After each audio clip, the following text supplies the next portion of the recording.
तो आज हम मदरबोर्ड रिमूव करेंगे पीसी से।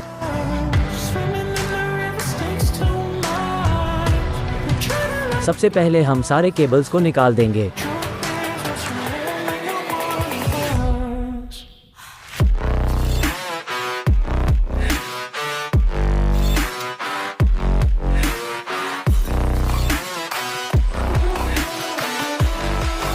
और उसके बाद एक एक करके सारे स्क्रू को खोल देंगे।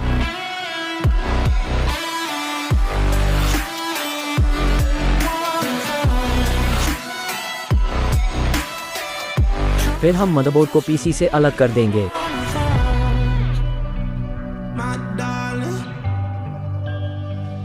मदरबोर्ड से फैन को अलग करके प्रोसेसर को निकाल लेंगे।